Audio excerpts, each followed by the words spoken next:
Hello students. Last class में मैंने आपको बताया फ्री वेक्टर्स और लोकलाइज्ड वेक्टर के बारे में। ये लेक्चर 5 है। लेक्चर 4 में मैंने ऐसा डिस्कस किया आपके साथ। तो मैं बताना चाहता हूँ, लास्ट क्लास में ही बोली मैंने बात कि दो वेक्टर हमेशा कोप्लेनर होते हैं, because we are discussing about free vectors. दो वेक्टर्स हमेशा क्या होते हैं? कोप्लेनर होते हैं। जैसे जो बात मैं कहने जा रहा हूं उसको देखिए आप यहाँ पर। मान लो मैंने ये एक वाई एक्सिस बनाया, एक्स एक्सिस बनाया और जेड एक्सिस बनाया, और यहां पर ये एक क्यूब ले लेते हैं। क्यूब रखा हुआ है, ऐसा एक क्यूब है, ठीक है। क्यूब एक ऐसा इमेजिन करो कि ऐसा एक क्यूब रखा हुआ है, ठीक है। तो देखिए, अगर मान लो मैं एक ये वेक्टर बनाऊं ऐसा, अभी क्लियरली दिख रहा होगा कि वेक्टर कहां से कहां जा रहा है। और दूसरा एक वेक्टर मैं बनाऊं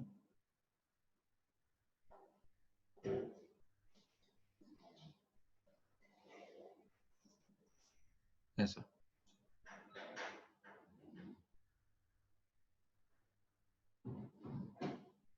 ऐसा। ये दो वेक्टर्स हैं, इसका नाम रख देते हैं ए वेक्टर और इस वाले का नाम रख रहा हूं मैं बी वेक्टर। अब कोई मुझे कह रहा है कि सर ये वेक्टर कैसे कोप्लेनर है, बताइए। आपने तो कहा दो वेक्टर हमेशा कोप्लेनर होते हैं। तो अब आप जरा ध्यान से देखिएगा, मैं यहाँ पर एक प्लेन सेलेक्ट कर रहा हूँ। मैं यहाँ पर एक प्लेन सेलेक्ट कर रहा हूँ और ये प्लेन मैंने ऐसा सेलेक्ट किया। ये देखिए,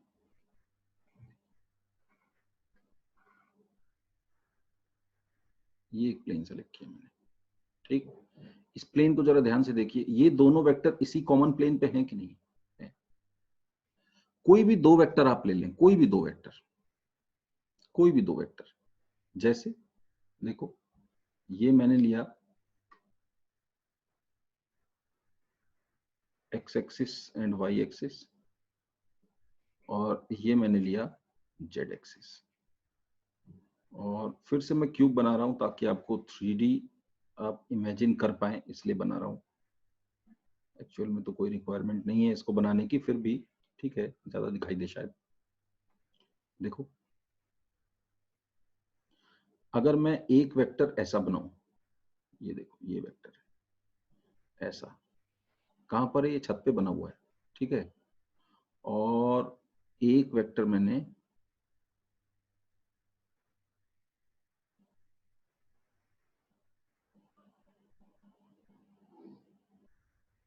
ऐसा बनाया। तो बताइए ये दोनों वेक्टर कोप्लेनर हैं कि नहीं? बिल्कुल हैं। कैसे?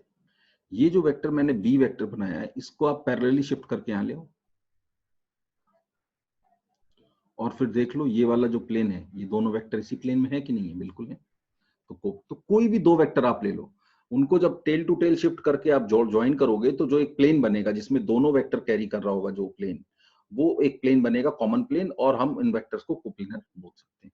लेकिन तीन वेक्टर की अगर हम बात करें तो इट इज नॉट कंपलसरी कि तीन वेक्टर कोप्लेनर होंगे। तीन वेक्टर के केस में ये कंपलसरी नहीं है कि वेक्टर हमेशा क्या हो? कोप्लेनर हो। तो तीन वेक्टर के केस में हम कैसे हैंडल करने वाले, ध्यान से देखो। मैं क्या कर रहा हूं, एक कंडीशन निकाल रहा हूं जिससे आप समझ जाएंगे कि अगर वेक्टर कोप्लेनर हैं तो कैसे, नहीं है तो कैसे। जैसे ये ए वेक्टर है मान लो, और ये बी वेक्टर है मान लो, और ये सी वेक्टर है,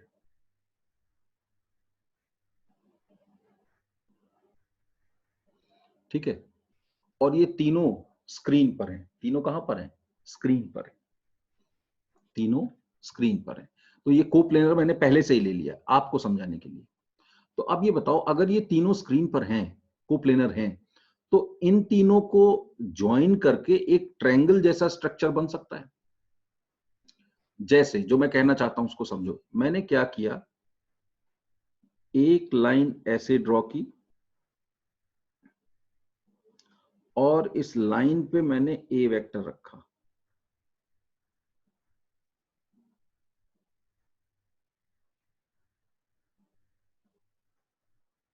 ए वेक्टर रखा, ठीक है ना, ए वेक्टर ऐसा रख दिया, ठीक, ये एग्जैक्टली ए वेक्टर के बराबर है, ए वेक्टर है, ठीक है। अब बी वेक्टर की बारी आई तो मैंने बी वेक्टर को यहां रख दिया, ये हो गया बी वेक्टर।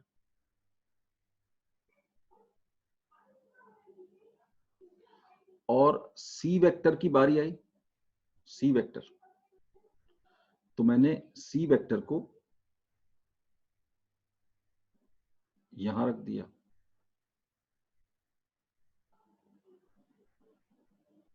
ऐसा,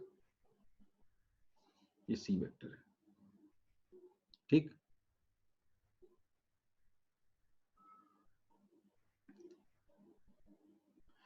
अब आपको ये समझना है कि एक्चुअल में मैं ऐसा बनाना नहीं चाहता, मैं क्या चाहता हूं,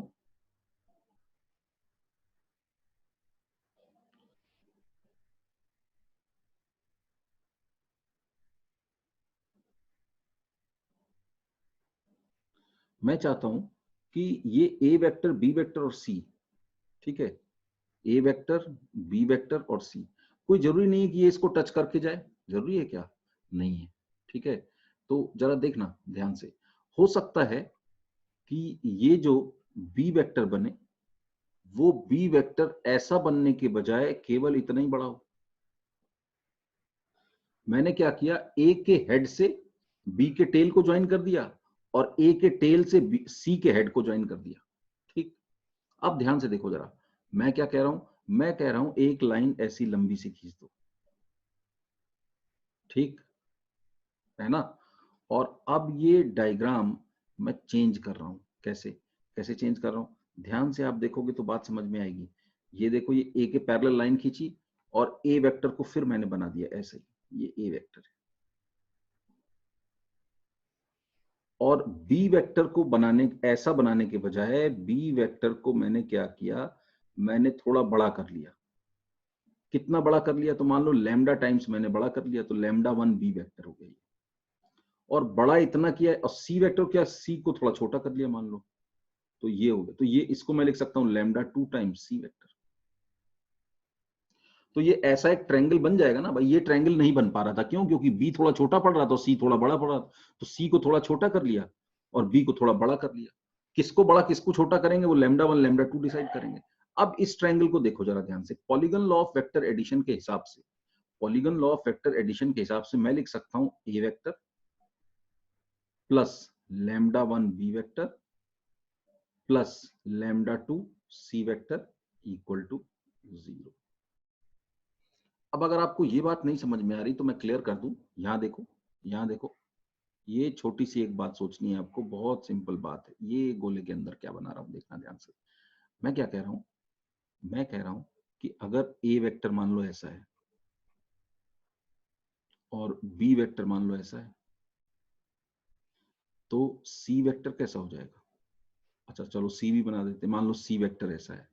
अगर ऐसा होता तो ये इनका रिजल्टेंट वेक्टर होता कि नहीं, आर वेक्टर। अब मैं कह रहा हूं ए वेक्टर ऐसा है, बी वेक्टर ऐसा है, और सी अगर और थोड़ा बड़ा हो जाए, यहां तक चला जाए सी वेक्टर, तो जो रिजल्टेंट वेक्टर बनेगा वो कैसा होगा, रिजल्टेंट वेक्टर ऐसा हो जाएगा। यहाँ पे देखो रिजल्टेंट थोड़ा सा बड़ा था, रिजल्टेंट और छोटा हो गया, है ना। तो यहाँ क्या लिख सकते हैं, A vector plus B vector plus C vector equal to R vector. यहाँ क्या लिख सकते हैं, यहाँ भी लिख सकते हैं A vector plus B vector plus C vector equal to R vector. लेकिन यहाँ जो आर वेक्टर है, इस वाले आर वेक्टर से थोड़ा छोटा होगा, दिखाई दे रहा है। अब तीसरी बात में बात खत्म, क्या, तीसरी बात यहाँ देखो, मैं कह रहा हूं अगर ऐसा हो जाए कभी कि ए वेक्टर इतना बड़ा हो और बी वेक्टर इतना बड़ा हो और सी वेक्टर इतना बड़ा हो, तो मैं लिखूंगा A vector plus B vector plus C vector equal to R vector, पर आर वेक्टर तो गायब हो गया, तो इसको क्या लिख सकते हैं, जी। तो वही बात यहां कह रहा हूं, ये ए वेक्टर है, ये ए वेक्टर है, ये लैम्डा 1 बी वेक्टर है और ये लैम्डा 2 सी वेक्टर है, तो इन तीनों का समेशन क्या होगा, 0 होगा। और ये ट्रायंगल फॉर्म कब करेंगे, जब ये एक ही प्लेन में होंगे। भाई ट्रायंगल का तो एक ही प्लेन होता है ना, कभी ट्रायंगल ऐसा नहीं हो सकता कि दो साइड एक प्लेन में और एक साइड जो है किसी और प्लेन में हो, तो ट्रायंगल कंप्लीट नहीं होगा, उसका एक दो पॉइंट छूटे हुए अलग अलग रह जाएंगे। तो ये कोप्लेनैरिटी की कंडीशन आ गई हमारे पास, ये क्या आ गया, कोप्लेनैरिटी की कंडीशन। अब हमें कोई भी 3 वेक्टर दिए जाएं और बोला जाए कि ये कोप्लेनर हैं कि नहीं है, तो हम इसकी हेल्प से चेक कर सकते हैं। कैसे चेक करेंगे? तो देखिए यहां पर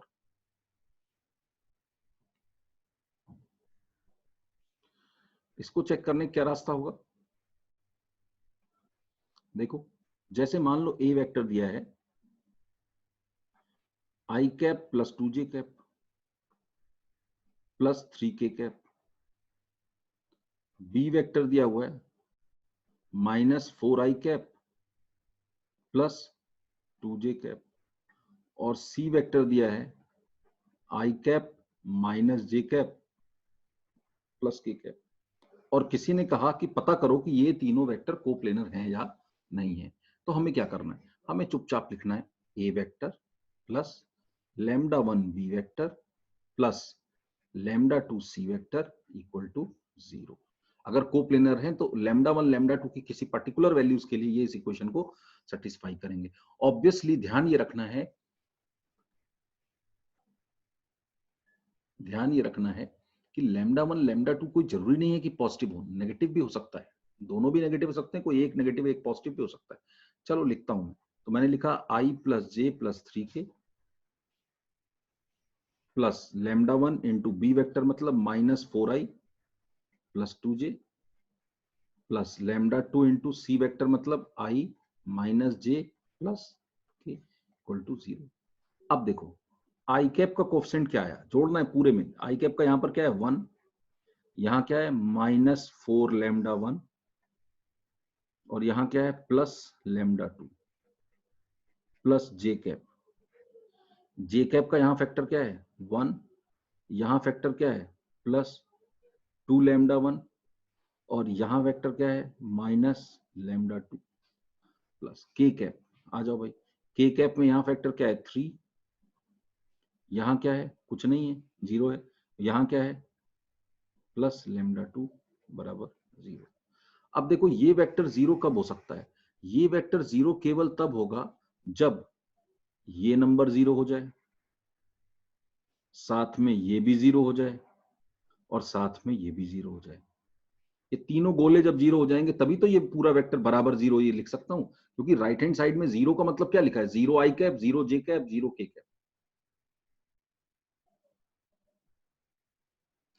अगर आपसे बोला जाए कि p वेक्टर बराबर q वेक्टर, तो समझ लेना कि p वेक्टर के आई कैप का कोफिशिएंट q वेक्टर के आई कैप के कोफिशिएंट के बराबर होगा, p वेक्टर के j कैप का कोफिशिएंट q वेक्टर के j कैप के कोफिशिएंट के बराबर होगा, p वेक्टर के k कैप का कोफिशिएंट q वेक्टर के k कैप के कोफिशिएंट के बराबर होगा, तभी ये दोनों वेक्टर इक्वल हो सकते हैं। तो इक्वल टू के लेफ्ट हैंड साइड में लिखा हुआ इतना सारा और राइट हैंड साइड में लिखा है 0 आई कैप प्लस 0 जे कैप प्लस 0 के कैप।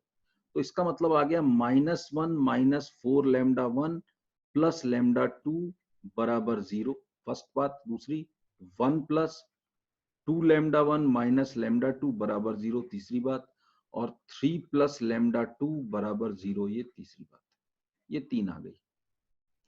अब जो तीसरी बात है उसको ध्यान से देखो, λ2 की वैल्यू तीसरे वाले पॉइंट से क्या आ गई -3। ये λ2 की वैल्यू इसमें रखो और λ1 निकालो, और यही λ2 की वैल्यू इसमें रखो और λ1 निकालो।